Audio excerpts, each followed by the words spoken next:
Hola a todos, qué gusto saludarlos, qué gusto recibirles en esta nueva Masterclass CEFIN para hablar de un tema particularmente apasionante, hablar de las estrategias fiscales. Hoy vamos a desmitificar las estrategias fiscales, vamos a definir qué sí es, qué no es, vamos a poner 10 posibles estrategias fiscales y cómo pueden impactar en el cumplimiento de las obligaciones fiscales de los contribuyentes y además cerraremos con broche de oro, hablando de uno de los procesos que nos puede permitir construir estrategias fiscales efectivas dentro de las empresas, la reingeniería fiscal, una metodología que hemos desarrollado en CG Consultores, mi firma contable, y que hoy les comparto en esta masterclass. Así que sean todos absolutamente bienvenidos. Qué gusto saludarles, recibirles. Les vamos a hablar de uno de los temas que tanto nos piden a los contadores, incluso, o sea, nos los piden como un grado de exigencia. ¿Cuántas veces a ustedes no les ha dicho alguno de sus clientes, contador, dame alguna estrategia porque yo no quiero pagar tanto? Y suponen que las estrategias son como hacer enchiladas, como si fueran quesadillas, que así nomás en cualquier ratito las podemos sacar. Pues no, no salen de los hornos de microondas, no surgen por arte de magia.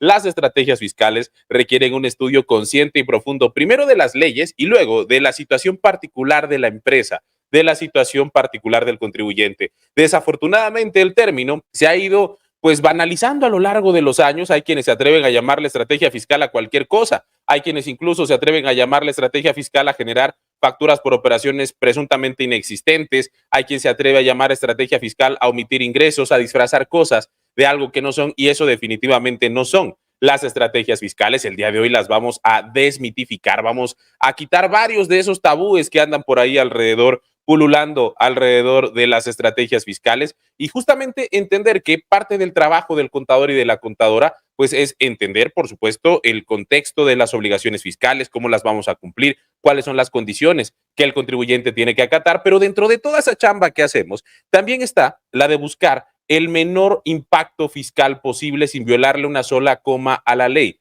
Por supuesto que todos queremos pagar menos impuestos, es una búsqueda natural, es una búsqueda natural de las empresas, de los contribuyentes, y no tiene absolutamente nada de malo ni nada de ilegal si esto se logra aplicando la ley.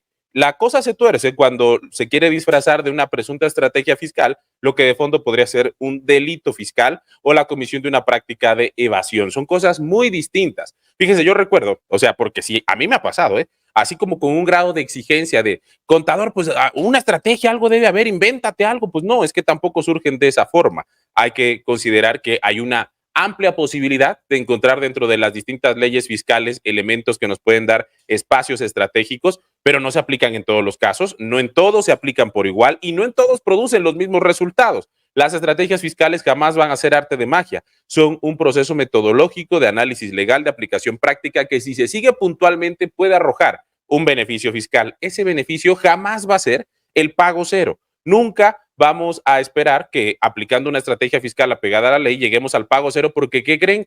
Esa ley que nos sirvió de base para poder construir la estrategia está diseñada para que paguemos. Dentro de la misma ley podemos encontrar mecanismos que faciliten, simplifiquen o aminoren el pago, eso sí, pero que lleguemos a un pago cero, eso es por poco, así por decirlo barato, es muy inocente, por no decir otra clase de expresiones. Entonces, obviamente nos llega a pasar, nos llegamos a encontrar frente a ese tipo de situaciones. En el caso concreto de esta experiencia que les iba yo a contar y que desde ahí a mí me marcó muchísimo.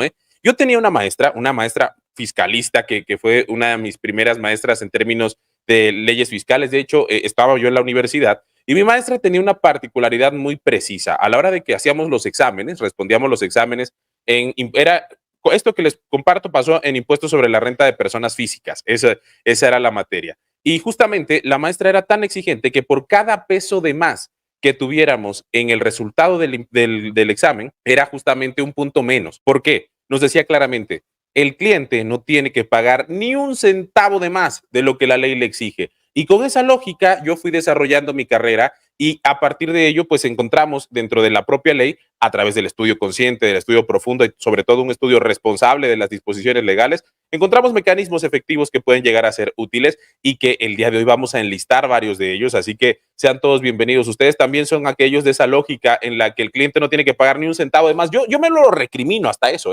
cuando de pronto vamos a hacer algún cálculo, antes de decidir que ya es la versión final, tenemos que revisarla una vez más para validar que realmente estamos en el mejor de los escenarios, que no podría haber una opción mejor y que yo no la estoy aplicando, porque en ese sentido, pues sí hay un grado de responsabilidad en el trabajo de cada uno de nosotros. Alguien que se equivocara por 10 pesos en el, bueno, no por 10, por 5 pesos en el examen ya estaba reprobado, ¿eh? Ahora no te quiero decir si se equivocaba por 10 pesos y sí, reprobaba parejo. Esa maestra no tenía compasión por poner calificaciones reprobatorias y vamos, que eso te genera una cultura también. Y creo que son esas pequeñas cosas que te van formando y que generan la cultura profesional que cada uno de nosotros aplica y que es lo que hacemos constantemente en CEFIN en nuestros distintos cursos. Y el día de hoy, pues profundizaremos en ello. ¿Qué necesitamos para establecer una estrategia fiscal efectiva con nuestros clientes? Comunicación permanente, entender que no son magias ni milagros, que se trata de un procedimiento metodológico que se debe seguir con absoluta responsabilidad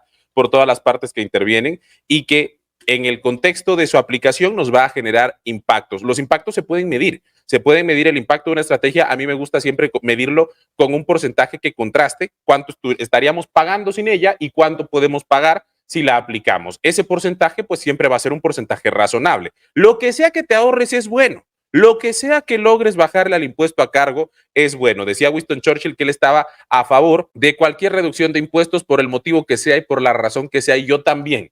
Yo también estoy a favor de eso porque al final del día la propia ley ya está hecha, la ley ya está, las reglas que conocemos ya existen. Lo que nosotros tenemos que hacer es identificarlas y saber cuándo las vamos a aplicar, porque si no lo sabemos, entonces estamos desperdiciando oportunidades, oportunidades para nuestros clientes, para que ellos tengan la posibilidad de generar ahorros con un servicio de alta calidad proporcionado por cada uno de nosotros, pero al mismo tiempo también estamos perdiendo oportunidades profesionales, porque obviamente esta clase de elementos, cuando logramos generar un ahorro fiscal efectivo, por supuesto que al cliente también le incrementa los niveles de satisfacción. Y precisamente, ¿qué debemos entender por estrategia? De acuerdo con el diccionario de la Real Academia de la Lengua Española, la estrategia es un proceso regulable, conjunto de las reglas que buscan una decisión óptima en cada momento.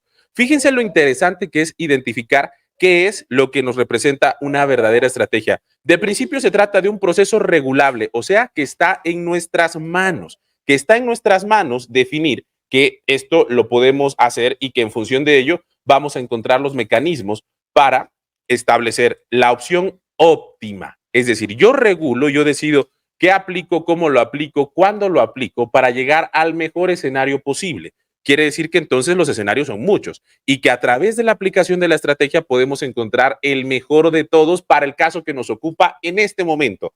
Ojo, porque hay que tener claro que las estrategias son dinámicas, que lo que nos pudo haber funcionado hace algún tiempo no necesariamente hoy sigue siendo exactamente igual de funcional y no con los mismos resultados esperados. Por lo que entonces la estrategia también es un proceso que debe irse adaptando a los cambios, irse adaptando y más aún en una profesión como la nuestra, en la cual el cambio es la constante, en la cual naturalmente todo lo que ejecutamos y todo lo que hacemos en el trabajo todos los días lleva a en los que pues naturalmente la actualización se vuelve indispensable. Una estrategia que pudo haber sido muy funcional hace 10 años, 5 años, no necesariamente lo es ahora, o a lo mejor lo es el doble, lo es más. Hay algunas que sí, que sobreviven el paso del tiempo dependiendo las características que cada una de estas tenga. Lo importante es identificar en qué contexto le aplican a cada una de las empresas y cuál es la ventaja que podemos esperar de ellas. Entonces, obviamente, eso como estrategia a nivel general.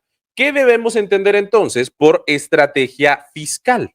La estrategia fiscal es un proceso a través del cual se estudia el caso particular de un contribuyente. Noten ustedes cómo no empezamos viendo a ver qué le inventamos, no empezamos viendo a ver qué parche agarramos para ponérselo encima a la situación y luego entonces ya ver qué resultado nos da. Por ningún motivo. La estrategia empieza con un proceso de análisis.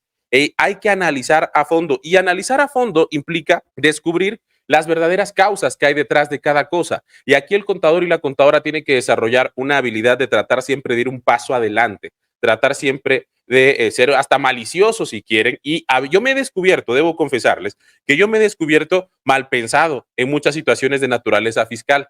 Y me pasa, a lo mejor tiene mucho que ver con parte del trabajo que hago, que son pues impartir esta clase de cursos y talleres y demás respecto a temas fiscales donde respondo preguntas. Entonces, muchas personas me hacen preguntas y yo cuando leo la pregunta, no nada más me quedo en leer lo que me están diciendo, sino que por esta misma condición de tratar de entender y darle un contexto a lo que me están preguntando para poder dar una respuesta favorable, y una respuesta sobre todo responsable respecto a lo que me están preguntando. Trato siempre de buscar qué viene detrás de esa pregunta y en la enorme gran mayoría de las veces le atino, por no decir que en todas, porque capaz que alguna la he chispoteado, pero en la enorme gran mayoría de las veces le atino a cuál es el fondo de lo que me están queriendo preguntar. He ido desarrollando esa práctica, el hecho de identificar qué hay allá, más atrás de las cosas. En el caso que les platico de lunes, que tuvimos esa situación con una persona en Recico, pues lo natural o lo inmediato habría sido pensar que era un defecto del sistema, porque a veces nos resulta muy fácil echarle la culpa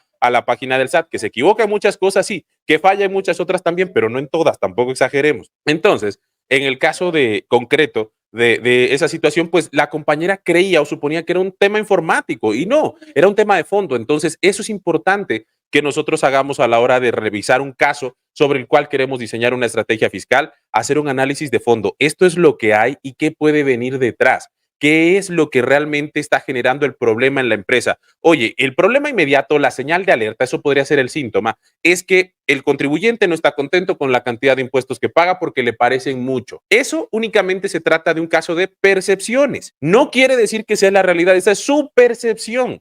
Habrá que ver si realmente es mucho para efectos de compararlo con el nivel de ingresos que tiene, el volumen de utilidad, y entonces sí poder tener una comparativa no solamente al interior de la empresa, sino a través de las tasas de impuestos sobre la renta efectivas, que es un tema que la autoridad viene implementando de un par de años para acá. Ya van a ser 3 años en este 2024 de que la viene implementando. La autoridad evalúa, ok, en general el promedio de las empresas dedicadas a la actividad que ejecutan ciertos sectores paga tal tasa de impuestos sobre la renta efectivo. Bueno, también una manera de contrastar si realmente esa percepción que la empresa tiene es correcta o no, es a través de validar con las tasas de impuestos sobre la renta efectiva que la autoridad publica para efectos de las distintas industrias. A lo mejor no sabemos si metodológicamente esas tasas que el SAT publica son reales o están amañadas, porque si no, le pongo una tasa más grande para que todos vayan caminando a pagarme más. No podemos descartarlo, ¿verdad? Pero independientemente de ello, mientras no tengamos otro dato estadístico que nos dé la posibilidad de tener un parámetro, ese es el que tenemos que utilizar, ¿no? Ese es el que tenemos que contemplar. Y entonces sí, ya descartar las percepciones e irnos a los verdaderos hechos. ¿Cuáles son los hechos? Ahora, esta es la realidad, esta es la situación. Si hay un pago excesivo de impuestos, la causa, el por qué. ¿Qué es lo que lo está realizando? ¿Qué es lo que nos está llevando a eso? ¿Cómo se están controlando los ingresos, las deducciones? ¿Realmente se le está dando el efecto fiscal correcto a las distintas deducciones? ¿Todos los gastos que se realizan están cumpliendo con requisitos? Eso es lo primero que nos tendríamos que preguntar. Validar si es el régimen fiscal correcto para ese caso, si podría estar en otro que le arroje mejores beneficios, si podría echar mano de distintos estímulos, de distintas herramientas que la propia ley nos permite para convertir esa realidad en algo distinto. Ese es el proceso de estudio del caso particular de cada contribuyente. No es algo que podamos ir replicando por la vida, sino más, que podamos utilizar como si fuera una receta de cocina y que a todos les aplique por igual. No, porque ¿qué creen? Hasta las recetas de cocina, las guisa alguien distinto, le cambia un ingrediente y ya saben diferente, ¿no? Pues lo mismo pasa con las estrategias fiscales. ¿Por qué esperar que sucedan de la misma forma en todos los casos cuando que cada caso es distinto? Una vez que hayamos hecho ese análisis, entonces preparar para ese caso en concreto un esquema tributario que, al aplicar todas las disposiciones fiscales vigentes que le corresponden, nos permita el óptimo pago de impuestos. Ojo, reitero, el óptimo pago de impuestos. En ningún lado estamos diciendo que no van a pagar. Van a pagar lo que la ley les establece, pero solo lo que la ley les establece. Es que esa es la gran diferencia. Si dentro del contexto de la ley hay cosas que yo podría aprovechar y que no estoy aprovechando, entonces sí, tenemos una deficiencia en la prestación del servicio que ofrecemos a esa empresa y hay que corregirla. Eso a través del estudio de la misma ley. Ahora bien, a la hora de diseñar estrategias fiscales, hay 4 factores que tenemos que considerar. Ya que identificamos, ya que hicimos el diagnóstico y definimos cuál es el problema de fondo, qué es lo que hay detrás de estas condiciones, hay 4 factores indispensables que debemos considerar. El primero, la razón de negocios. Cualquier decisión que se vaya a ejecutar en el trayecto de construir una estrategia fiscal debe estar justificada.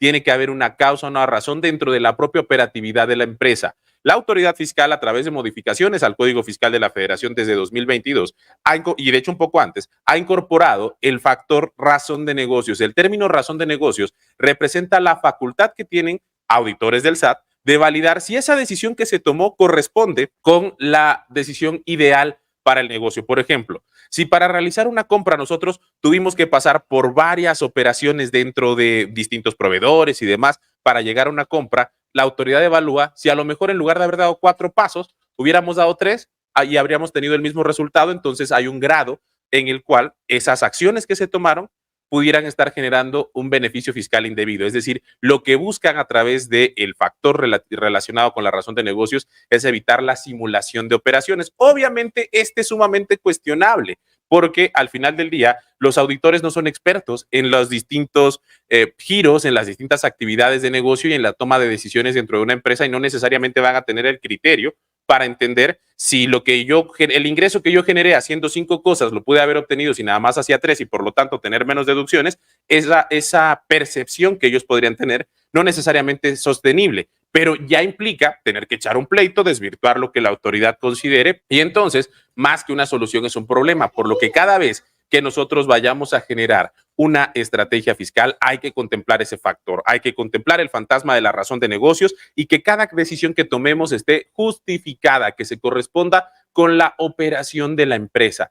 Eso resulta indispensable. Saludo a más compañeros. Francisco Martínez, que nos dice buenas tardes a todos. Hola, Francisco, bienvenido. Mi querido Eduardo Hernández, qué gusto. Qué gusto, nos dice, a mí me han pedido disminuir desde los ingresos hasta que les consigas FDIs apócrifos. Por supuesto, por supuesto. A mí me tocó hace ya varios meses, cuando estábamos buscando la oficina en la que hoy trabajamos en Cefin, busqué distintos lugares y había una que me gustó. Había una que me gustó y qué bueno que no la agarramos porque la que conseguimos después fue mejor, pero había una que me gustó y nos pregunta el señor que la rentaba que para qué giro la íbamos a solicitar, ¿no? Vamos a poner un despacho contable, le dijimos. Ah, muy bien, perfecto. Entonces ya nos cotizó, todo bien, ya íbamos a ir a verla. Y antes de ir a perder el tiempo, ya que nos da el precio y todo bien, nada más era como que para cerrar el trato, verla y demás, le digo, perfecto, vamos a necesitar factura. Y me dice, nada más que yo no facturo. Le digo, ¿cómo que no factura? No, no facturo, fíjate que no me he dado de alta en el RFC, no facturo. Pero pues ustedes son contadores, ustedes pueden conseguir facturas fácilmente en cualquier lado, ¿no? No, le puse una regañada al viejo, le digo, señor, lo que usted me está diciendo es la comisión de un delito fiscal. Me agarró en mis 5 minutos, le puse una regañada, le digo, ¿sabe qué? No me interesa su local, ni mucho menos. Sí, esas percepciones de pronto equivocadas tiene la gente, ¿eh? Entonces, ahí tenemos uno de los primeros factores. De la mano con la razón de negocios, viene evitar en todas circunstancias la simulación de operaciones, desde las facturas apócrifas a las que se refiere nuestro compañero Eduardo, hasta otro tipo de esquemas donde hagamos que parezcan cosas que no son. Entonces, eso que implique disfrazar de algo distinto lo que de fondo es cierta condición, por lo que obviamente tenemos que cuidar siempre ese detalle. La simulación de operaciones no es opción. El que a través de simular cosas quiera establecer estrategias es un farsante, no es un estratega. Entonces, abusados también con esa clase de situaciones. Ahora, dentro de la regulación fiscal, también están los famosos esquemas reportables, que muchas veces se confunden las estrategias apegadas a ley, que son las que vamos a analizar a lo largo de nuestra masterclass y que estaremos profundizando en el curso que comienza el jueves, pues precisamente con los esquemas reportables. Son cosas distintas. Las estrategias que pueden hacerse a través de los beneficios que la misma ley te da no son esquemas reportables. Los esquemas reportables tipificados así en el Código Fiscal de la Federación están más cerca de los delitos fiscales que de las estrategias, pero no terminan de ser delitos, pero están muy cerca. Entonces, esas son la principal diferencia. Todo lo que yo les voy a plantear en esta masterclass y en el curso no son esquemas reportables, son beneficios que la propia ley trae, nada más que hay que saber dónde están para poderlos aplicar de la manera correcta. Y finalmente, en ese mismo sentido, jamás una estrategia fiscal debe generar discrepancias fiscales. Este procedimiento a través del cual el Servicio de Administración Tributaria, el SAT, la autoridad puede llegar a detectar que un contribuyente persona física está teniendo un conjunto de gastos superiores a sus ingresos que nos demuestran que hay omisión de los mismos, que no se han declarado la totalidad de los ingresos, pues por ningún motivo podemos caer en cualquiera de estas 4 condiciones. Hay que tenerlas muy claras, no para que nos representen una limitante o para no hacer la construcción de una estrategia fiscal, sino para no caer por ahí. Cuidar estos detalles, porque cualquier cosa que se le parezca a estas 4, entonces no es solución, es un problema. Por lo tanto, vamos a ir develando 4 mitos de las estrategias fiscales, cosas que no son. Quique Lozano, hola Quique, bienvenido, buenos días, gracias por acompañarnos desde Monterrey. les decía, vamos a develar 4 mitos de cosas que no son las estrategias fiscales. Lo primero es que las estrategias fiscales son peligrosas, definitivamente no lo son. De ninguna manera, porque realmente una buena estrategia lo que hace es utilizar la ley a favor del contribuyente, no se va a inventar nada. Una buena estrategia es identificar cuáles son los aspectos dentro de la ley que me pueden servir, qué requisitos debo cumplir, porque pues todo tiene un costo naturalmente, qué requisitos debo cumplir en la misma legislación para poder apegarme y tener ese derecho, porque si yo no cumplo los requisitos, por muy bonito que esté el esquema dentro de la ley, no lo voy a poder utilizar. Entonces, obviamente son esos dos elementos. Cualquier simulación, cualquier intento de torcer la ley, cualquier intención de forzar las cosas no es una estrategia, puede ser un delito fiscal. Por lo que, como habrás podido notar entonces, implementando estrategias y beneficios legales, el riesgo es nulo porque estás aplicando lo que dice la ley, porque justamente estás utilizando la ley en favor del contribuyente para diseñar ese escenario óptimo precisamente. Ahora, para tal efecto, es fundamental contemplar que estas estrategias fiscales, pues naturalmente, al estar 100% apegadas a la ley, jamás te van a dar un pago cero. Jamás, jamás vamos a llegar a esa condición. Vamos a tener un pago óptimo, óptimo. Y eso es lo que tenemos que ofrecerle al cliente. Cualquiera que venga llegando con nosotros a decirnos, contador, quiero que me hagas no pagar impuestos. Siendo sinceros, imagínense, si fuéramos contadores que pudiéramos lograr, nomás por nuestros profundos conocimientos de la ley, que el contribuyente no pague nada, pues seríamos ultra famosos, pues todos lo podríamos hacer. Eso es mentira, eso no existe, no existe ni en México, ni en China, ni en ningún lado, en ningún país. Nos hacen creer, porque también esa es parte del mito y de la burbuja que se crea muchas veces alrededor del trabajo contable, nos hacen creer que las grandes empresas, los grandes consorcios, los grandes magnates contratan a contadores que son profundamente especializados y que tienen un nivel de conocimiento impresionante, que construyen unas estrategias espectaculares. Mentiras. Son tan contadores como nosotros. Habrá quienes tengan mayor grado de especialidad, habrá quienes tengan menos, pero son tan contadores como nosotros, no tienen nada de especial. Lo que muchas veces logran esos despachos no son estrategias legales, sino actos de corrupción. Tienen un conjunto de redes de corrupción con las autoridades fiscales que les permiten opacidad en el cumplimiento de sus obligaciones, impunidad al cometer muchos de sus delitos, y que lo vemos a la hora de que analizamos los juicios. Hay que decir las cosas como son.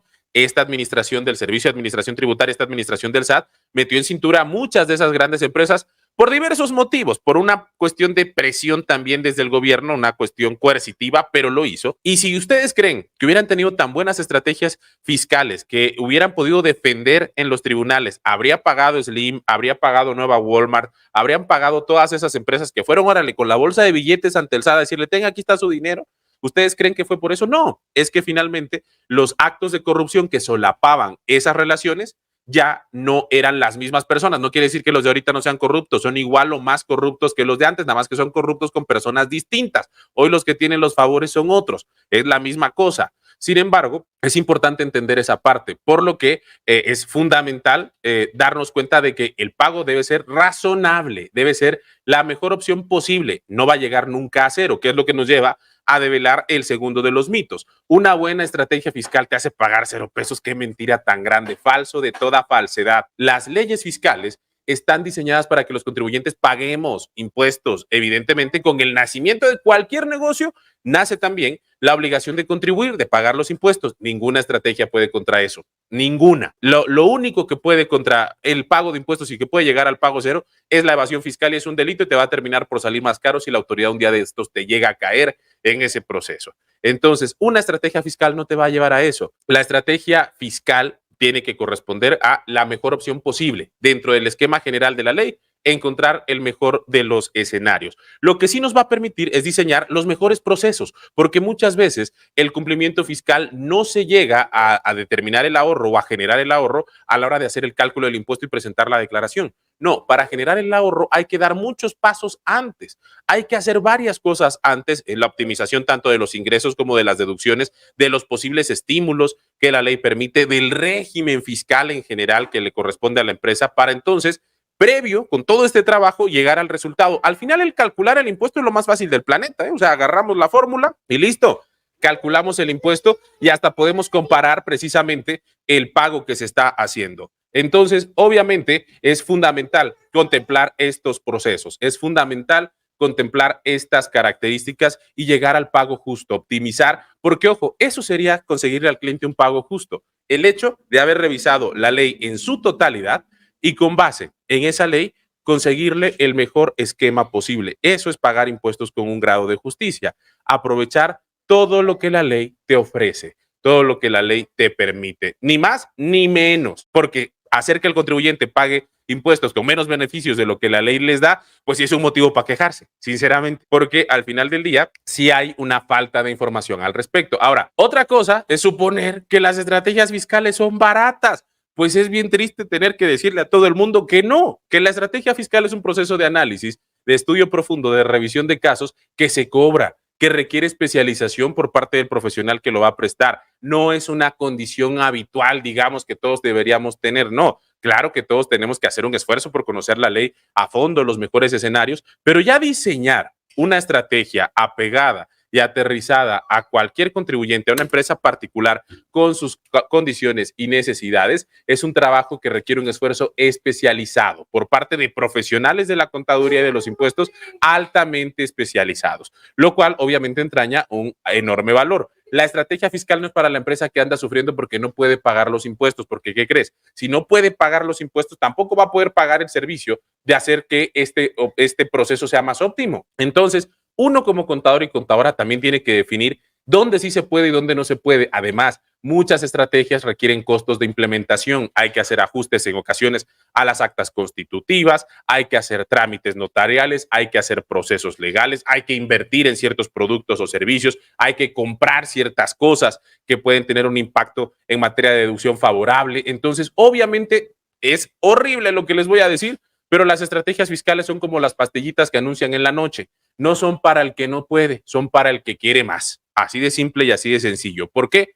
Porque naturalmente van a tener un costo de diseño y un costo de implementación.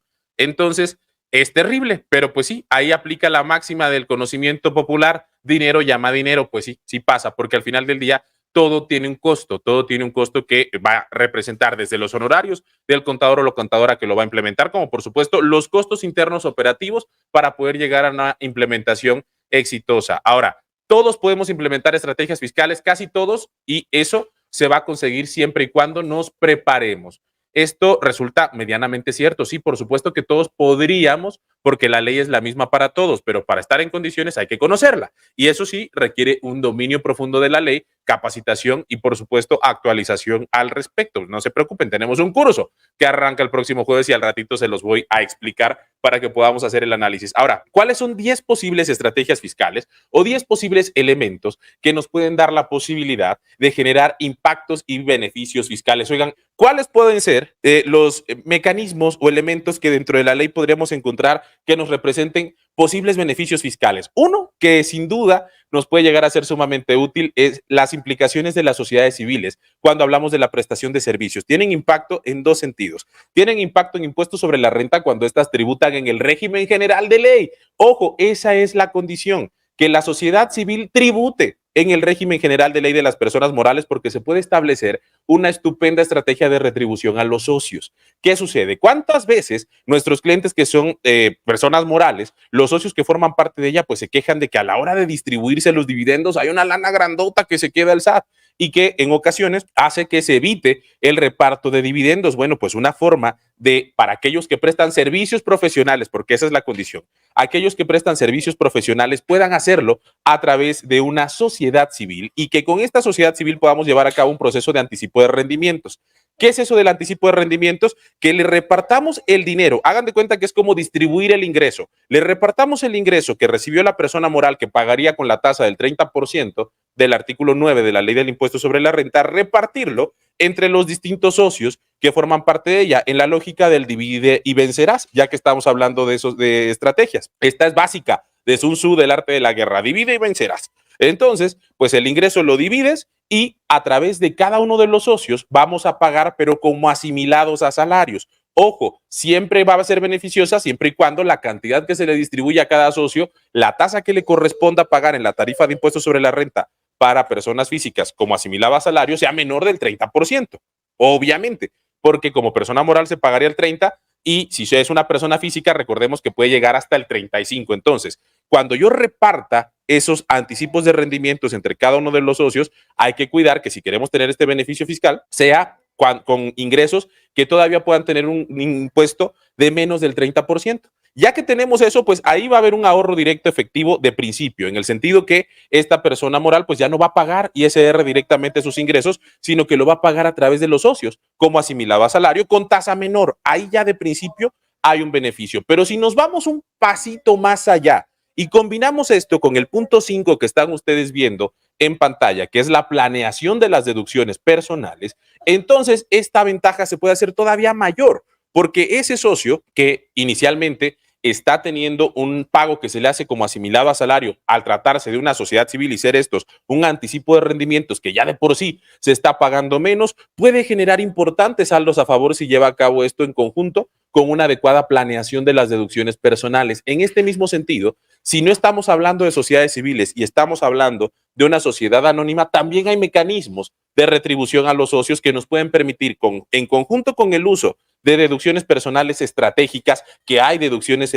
personales estratégicas que nos pueden dar todavía mayores ventajas, pues entonces tener impactos aún mayores. ¿Y qué va a suceder con eso? Que una vez que hagas el cálculo tanto del impuesto anual de la persona moral, ahí vas a ver un primer ahorro, y el verdadero ahorro todavía más profundo y con mayor énfasis lo vas a ver en la declaración anual de cada uno de los socios a la hora de que apliquen sus deducciones personales. Pero aquí va la razón del por qué no podemos esperar que esas estrategias fiscales sean baratas. ¿Por qué? Porque pasamos entonces de presentar una declaración en la sociedad civil a presentar la de la sociedad civil y las de cada uno de los socios, por lo menos, nada más para empezar en el caso del proceso anual. Y por supuesto hay que hacer todo un diseño de esta situación. Hay que hacer los recibos del anticipo de rendimientos, hay que determinar los anticipos de rendimientos a través de un acta de asamblea, y todo eso cuesta. O sea, todo eso son procesos, pasos que se tienen que seguir y que se ejecutan, y si se hacen bien, llegamos a ese resultado. Por eso requieren que la empresa esté en condiciones de poder invertir en el proceso para realmente blindarlo. Si no, entonces es un invento cualquiera. Si no se ejecuta completo, es un invento más. Tiene que venir acompañado de todo el proceso de acompañamiento y cumplimiento legal para ser verdaderamente consistente. Pero eso se traduce en números. Uno puede mostrar perfectamente en una comparativa el ahorro fiscal efectivo y hacer un análisis costo-beneficio. La estrategia cuesta esto y finalmente el ahorro es este otro. Ahora, ¿cómo presentarlo? Porque a la hora de que uno le va a ofrecer eso a la empresa, dices, es que si le digo todo, pues ya no me lo van a contratar. Bueno, primero analizas, preparas la solución, llevas a cabo el cálculo sin decírselo a la empresa, tú lo haces a nivel interno, llevas a cabo todo el cálculo, el diseño de la estrategia y demás, y analizas cuánto va a ser el ahorro comparativo. Eso es lo que vas a presentar. Mira, con la estrategia que nosotros te vamos a implementar, le das unos cuantos pincelazos de forma general de qué va a ser, sin dar detalles, para que obviamente te contraten el servicio, das esos pincelazos y le muestras el resultado que se va a obtener. Un resultado que no va a ser un resultado pues sueño, espero, supongo, no, tú ya cotejaste, tú ya hiciste los números y sabes que ese resultado que estás proponiendo lo vas a poder alcanzar. Entonces, por eso lo prometes, y de hecho siempre te vas a dejar un margencito abajo. Si el resultado de tu cálculo te daba un ahorro del 23%, di que va a ser del 20%. Y obviamente, ¿qué vas a hacer con ello? Tenerte un colchoncito de expectativa. Si algo en el camino no se termina de ejecutar al 100% y en lugar de ser el 23% que tú habías calculado, queda en 21%, si tú le dijiste al cliente que ibas a lograr el 23% de ahorro, ya fallaste, porque al final del día te faltaron 2 puntos. Oye, es que le gané el 21% de ahorro, sí, pero eso no lo va a ver, porque él esperaba el 23%. Entonces, si tú eres lo suficientemente estratégico también al hacer tu propuesta de servicio y lo planteas que le vas a conseguir el 20%, queriendo tú llegar al 23%, pero al cliente solo le prometes el 20%, y resulta que en lugar de llegar al 23% llegaste al 21%, no solamente alcanzaste la meta que le habías prometido, sino que superaste su expectativa. Y es lo mismo, es exactamente lo mismo, pero todo depende de la forma en la que tú lo estés ofreciendo.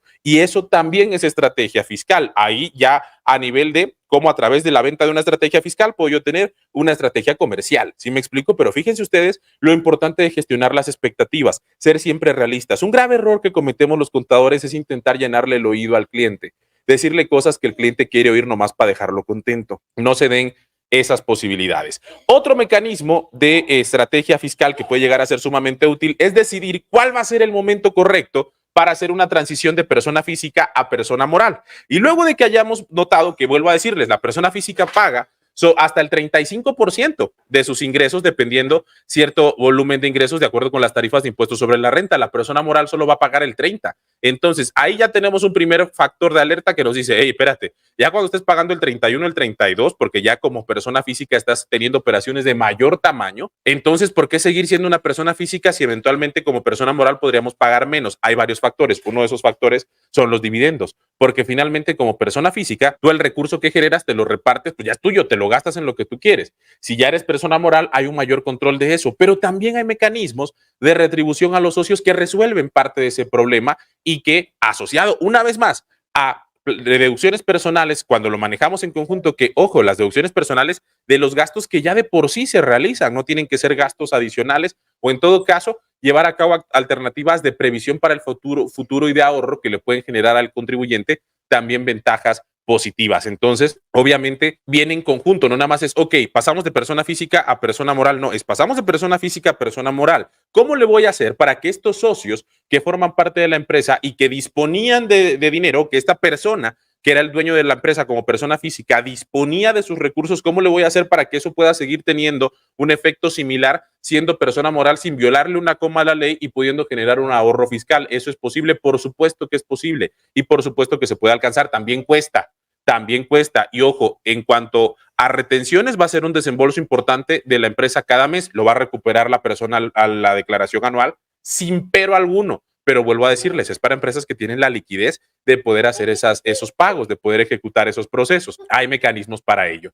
También hablar de deducciones estratégicas, de todas las posibles deducciones, cuando alguien va a hacer una compra, va a hacer una inversión, elegir la que mejor tenga un escenario fiscal positivo para ellos. También hay un chorro de estímulos en materia de impuestos sobre la renta. Por ejemplo, ¿sabías que si contratas a personas adultas mayores para llevar a cabo ciertas funciones puedes tener una deducción adicional del 25% de lo que de por sí les estás pagando? Pues así como ese, hay muchos. También pasa con personas con discapacidad y nada más son dos, pero hay muchos más estímulos en impuestos sobre la renta. Lógicamente, la planeación de las deducciones personales de las que ya hablábamos antes. Ahora, cuando a mí me preguntan, oye Alfredo, yo quiero invertir en algún giro, en algún negocio en México, ¿cuál es el que tiene los mayores beneficios fiscales? Sin dudarlo ni un segundo, los mayores beneficios fiscales están en el sector primario, en el campo, actividades agrícolas, ganaderas, pesqueras y silvícolas como persona moral. Y ojo, ahí como persona moral la cosa se pone muy padre porque no nada más es el hecho de yo como persona moral pues tengo exenciones, sino que también a la hora de que los socios llegue ese dinero hay un cálculo de CUFIN dentro de las personas morales de Agapes que podemos nosotros ahorrar grandes cantidades en el pago de dividendos y ya nada más hacer una retención a la persona física que recibe ese pago. Entonces también hay maneras de estructurarlo por ahí. Si algún cliente les pregunta, contador, contadora, ¿en qué sector me sugieres invertir para tener mayores beneficios fiscales? Directamente en el campo, en el sector primario, ahí es donde están precisamente las mayores ventajas y yo te voy a enseñar a que las explotes al máximo en sus distintos escenarios. Otro factor importantísimo que le representa un interés directo a las empresas de estrategia fiscal es la integración del salario ante el IMSS. ¿Cómo hacerle para que las cuotas obrero-patronales no sean tan costosas cuando obviamente hay mecanismos dentro de la ley que permiten hacer retribuciones a los trabajadores sin que estos se integren al salario? Obviamente no te vas a generar un ahorro en el cual no le pagues, no pagues cuotas, por supuesto que no, pero puedes generar altos porcentajes de ahorro entre el 15, 16, 17, 20, 22, ya 25% viéndonos muy extremos, en los cuales, pues ya imagínate, si te haces un ahorro del 20% de las cuotas, con lo que actualmente estás pagando las cuotas de 5 trabajadores, te alcanzaría para pagar las de 6, considerando que te ahorras el 20%. Si te llegas a ahorrar el 25%, pues con lo que ahorita estás pagando 4, pagarías el equivalente a 5 trabajadores. Entonces, obviamente que haces rendir el dinero. Y eso es algo que tenemos que buscar en todas las decisiones fiscales que se tomen dentro de las empresas. Por supuesto, otro factor que generó estrategia fiscal durante muchos años y que todavía hay quienes, miren, se pueden aferrar con uñas y dientes a permanecer en él, son aquellas personas que todavía están tributando en el RIF. Pues, ¿cómo sacarle las últimas gotitas de jugo? Nos dice Hugo Sánchez que el cálculo de CUFIN del sector primario se verá en el curso. Obviamente, por supuesto, porque si no, no está completo el asunto. Por supuesto, no solamente vemos el cálculo de la CUFIN, vemos el reparto de los dividendos. Por supuesto que lo vemos. Pues es que aquí no enseñamos las cosas a medias, amigos. Aquí vamos a fondo. Entonces, por supuesto que lo vemos. Ahora bien, dentro de los posibles elementos de estrategia, hay que revisar estrategias patrimoniales. ¿Qué sucede con los inmuebles, el patrimonio y los fideicomisos? El impacto que estos llegan a tener, pues todo eso lo estaremos aprendiendo en nuestro próximo curso, precisamente de estrategias y beneficios fiscales, junto con el proceso de reingeniería fiscal. ¿Qué es eso de la reingeniería fiscal? Ahorita les cuento. Antes de llegar a explicarles qué es eso de la reingeniería fiscal, los voy a invitar a que nos acompañen en nuestro taller de estrategias y beneficios fiscales.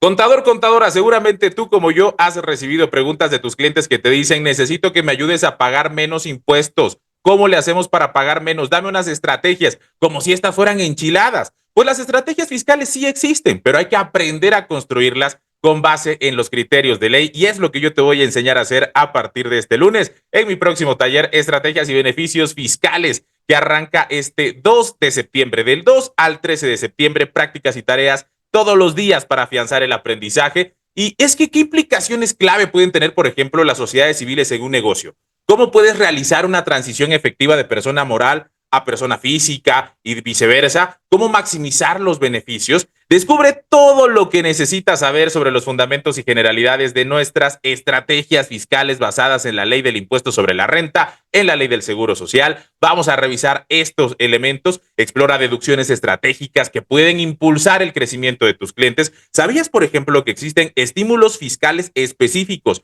que pueden beneficiar a un negocio en materia de ISR, que podemos tener acreditamientos o deducciones superiores por el simple hecho de realizar ciertos gastos? Pues aprende cómo planificar todas estas deducciones, incluidas las personales, para optimizar la carga fiscal de tus clientes y aprovechar al máximo los beneficios que la ley ya tiene, porque ya los tiene, simplemente hay que aprovecharlos y yo te voy a enseñar a hacerlo de la A a la Z en este curso de 2 semanas que arranca este próximo lunes 2 de septiembre. El costo tan solo 1,090 pesos. El precio ya incluye IVA, facturamos tu pago, así que corre y asegura tu lugar. Y mira, aquí está el temario con el que vamos a trabajar. Primero, los fundamentos y generalidades de las estrategias fiscales. Después hablaremos de cuáles son las implicaciones que tienen las sociedades civiles, cómo hacer una transición de persona física a persona moral exitosa, las deducciones estratégicas, los principales estímulos en materia de impuestos sobre la renta, cómo planear las deducciones personales, qué beneficios encontramos en el sector primario, cómo llevar a cabo una integración estratégica del salario para efectos del IMSS,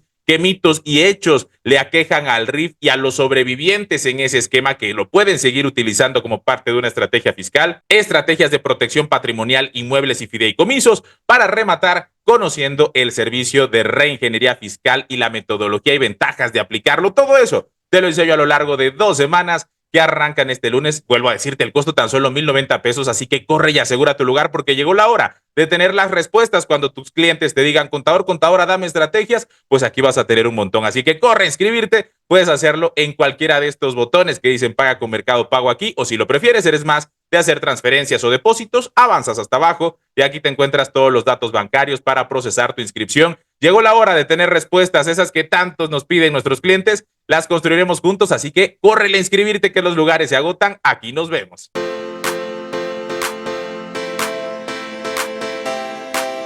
Ahí está la invitación. Ahora, ¿con qué cerramos el curso? Que era precisamente de lo que les hablaba yo al final, la reingeniería fiscal. ¿Qué es eso de la reingeniería fiscal?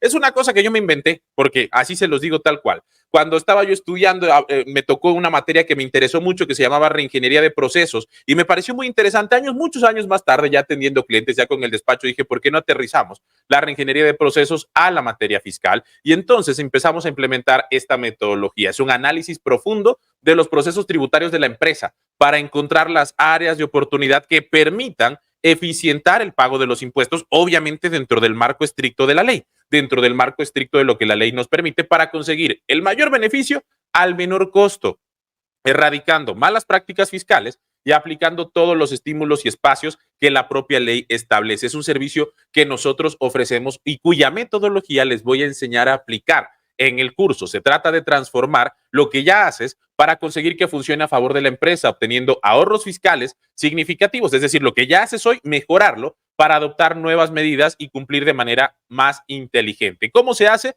Primero hay un diagnóstico donde realizamos un análisis de la situación. Consta de 4 fases, se las describo rápidamente. Primero el diagnóstico, luego el rediseño de esos procesos para después llegar a la implementación de los nuevos procesos y luego un seguimiento del cambio y de las mejoras. Todo eso lo hacemos como parte de un servicio y yo les voy a enseñar la metodología para que ustedes también, si les interesa y lo quieren aplicar, puedan empezar a ofrecer este servicio de reingeniería fiscal. Con eso cerramos el curso, con todo lo que ya aprendiste, precisamente cómo traducirlo en la oferta de un servicio en favor de tus clientes que permita también generar mayores ingresos a tu firma contable. Arrancamos con nuestro taller de estrategias y beneficios fiscales, así que corran a inscribirse porque eso sí, los lugares se agotan, ya aquí están todos los detalles para que lo puedan hacer. Ojo, que sí es una reingeniería fiscal y que no. Una reingeniería fiscal no es evasión, es mejorar tus procesos de negocio desde una perspectiva tributaria. Una reingeniería fiscal no es una solución milagrosa, es un método sistemático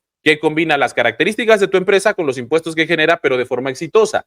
Y además, para cerrar, una reingeniería fiscal no es una salida para no pagar impuestos, es una transformación para pagar lo justo, de acuerdo con lo que establecen las leyes, ni más ni menos. Así que eso es lo que aprenderemos a hacer. A mí no me resta otra cosa que invitarle, córranle a inscribirse, que los lugares se agotan, tenemos cupos limitados, así que córranle y aseguren su lugar.